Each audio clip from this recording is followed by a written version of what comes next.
Každý, kdo na Vsetíně denně chodí nebo jezdí cestou na Horní Město a zpět, míjí nenápadnou růžovou budovu se zahradou. Samotná budova tu stojí mnoho desítek let a z toho více jak 20 let slouží spolku Na cestě. Většině lidí je známá pod pojmem Archa, ale práce a zaměření organizace je mnohem širší, i když začátky se vztahovaly právě k Arše.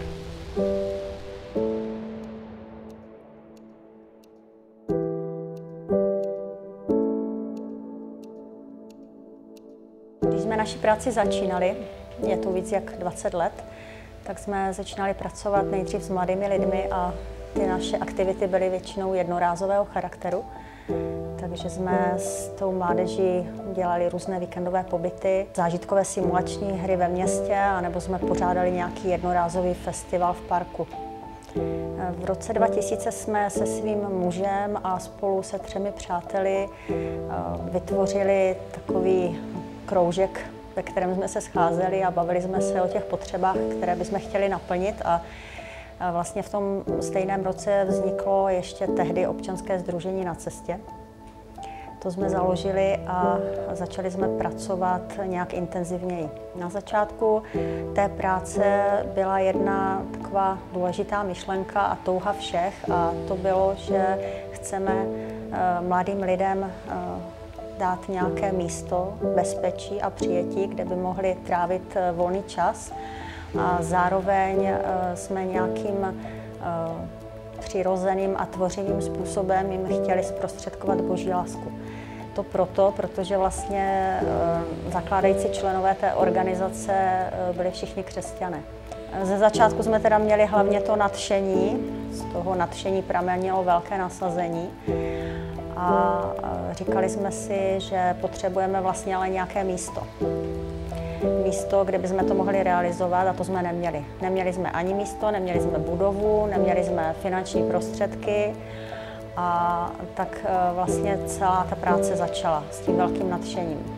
K samostatného vzniku té naší organizace nás bylo jenom 5, ale určitě pro celou tu práci, pro její zvládnutí a pro to, abychom to posunuli někam dál, tak bychom se neobešli bez toho, aby tady mezi náma byli další lidé, kteří by nám pomohli. Takže jsme potřebovali spoustu dobrovolníků, příznivců, podporovatelů, všech těch, kteří nás podporovali jakýmkoliv způsobem, ať už financema, nebo nějakou prací, anebo jenom tím, že za náma stáli takovou tou lidskou přízní.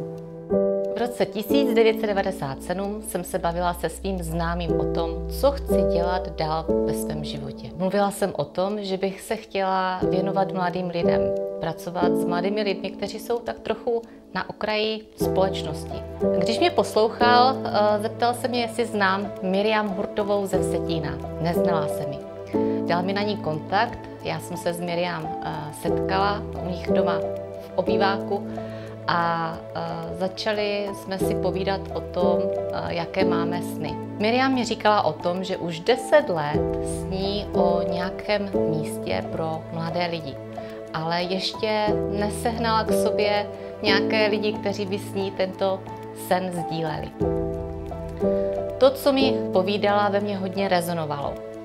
A měla jsem touhu prostě přidat se tady k této vizi. Tak můj záměr, s kterým jsem šla do této organizace, byl být prostě užitečná. Být užitečná v tom, co mě baví, čím jsem byla obdarovaná, co mi aspoň trochu jde. Být užitečná prostě pro lidi, kteří to potřebují. Co mě oslovilo, byla ta myšlenka. Prostě připojit se k práci pro mladé lidi. Dát k dispozici svůj čas, svoje talenty pro tuto práci. Hledali jsme nějaké vhodné místo, kde bychom mohli tento svůj sen realizovat. Jeli jsme taky na Slovensko, kde měli Kompas Café v Žilině a kde dělali službu s mladými lidmi v takové krásné kavárně. Zdálo se nám to být velmi fajn, ideální. Začali jsme hledat nějaké místo na Vsetíně Vyhledli jsme si jeden starý dům, který nám ale majitel nakonec prodal a zbořili ho a postavil se tam penny market. Hledali jsme dál a věřím, že do toho zasáhl Pán Bůh a město nám dalo k dispozici takovou bývalou mateřskou školku, kde Archa funguje dodnes. V roce 2001 se pro nás otevřela možnost získat do pronájmu od města Vsetína budovu, která v té době neměla žádné využití. Po 2 letech byla budova částečně zrekonstruována a dokončena společným úsilím mnoha dobrovolníků a nadšenců a v červnu 2004 bylo oficiálně otevřeno centrum Archa. Byla veřejnosti představena myšlenka a záměry organizace i to, jakým způsobem chce pracovat mezi mladými lidmi. Získali jsme budovu nejdříve do pronájmu a potom do vlastnictví časem až. A je to budova se zahradou a tady jsme vlastně začali realizovat celou tu naši práci. Mimo každodenní provoz toho nízkoprahového zařízení, kdy jsme provozovali ten nízkoprah vlastně 5 dnů v týdnu, někdy až do 10:30 do večera, tak jsme s těmi lidmi byli taky i v rámci nějakých jiných aktivit. To byly třeba víkendové pobyty, zážitkové simulační hry, festivaly. Každý rok jsme pořádali letní festival tady ve městě.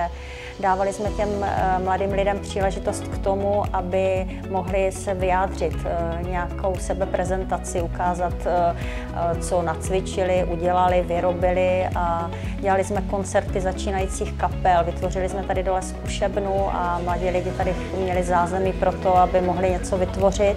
K tomu všemu jsme tady vlastně byli proto, aby jsme poskytovali těm mladým lidem zázemí a prostřednictvím toho trávení volného času, aby jsme jim taky pomohli v nějakých těžkých životních situacích, do kterých se dostávali, pokud s těmi situacemi pomoc chtěli. Co se mi líbí tady na Arše, tak je i to, jaký tady máme tým, že v podstatě dokážeme se navzájem podpořit a dokážeme fungovat jako tým a spolupracovat na všem, co se tady děje.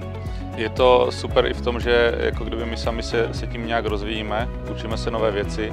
Vlastně když člověk chce udržet nějak krok s těma mladýma, tak se musí pořád učit nové věci, že bez toho to nejde a prostě to je to, co mě na tom baví, že pořád se můžu učit nové věci. V té naší práci s mládeží jsme se setkávali také s mladými lidmi, kteří mají nějaké větší problémy v životě a dostávají se třeba do konfliktu se zákonem.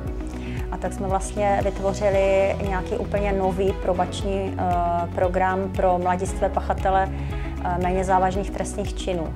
Celý ten program jsme potom na něm spolupracovali s probační službou a ze soudy a poskytovali jsme mladým lidem takové programy, které jsme nazývali K2 Zdolej svou horu. Byly to takové resocializační programy, na kterých se oni účastnili a mohli si jednak tady jaksi odbít, lidově řečeno, ten svůj trest, ale zároveň byli v kontaktu s náma a mohli tady navázat vztahy třeba i v Nízkoprahu a začít tady běžně chodit. Mladí lidé potřebují vztahy, potřebují někam patřit a Archa je místo, kde jim to můžeme nabídnout. Mladí lidi nechtějí, ani jako dospělí, nechtějí, aby byli souzení. Potřebují se někdy vypovídat, když jim není dobře, někdy říct to, že jim dobře je a prožívat to s někým a ne vždycky někoho takového kolem sebe mají. Archa je to místo, které jim to nabídnout může, můžou tady přijít, můžou tady probírat s námi svoje problémy i svoje radosti. V roce 2014 jsme zaregistrovali novou sociální službu, které jsme dali název Mosty. Jsou to služby následné péče. Tímto vlastně spolek začal pomáhat i dospělým klientům. Viděli jsme potřebu pracovat s lidmi, kteří mají problém se závislostí a nebo dlouhodobý chronický psychický problém. Takže pracujeme předně s klienty, kteří jsou závislí na alkoholu nebo na nealkoholových drogách. A pak také s klienty, kteří mají dlouhodobé psychické problémy, především nějaké úzkostné poruchy. Za svých 8 let fungování v Arše jako pracovník v sociálních službách jsem vnímala opravdu tu potřebu vytvořit nějaké místo, bezpečné místo a hlavně místo přijetí pro ty mladé lidi. Na Arši je super to, že tady pracují lidi, kteří tady pracují, protože pracovat tady chtějí. Chtějí být s mladými lidmi, protože je to baví a mají k ním vztah.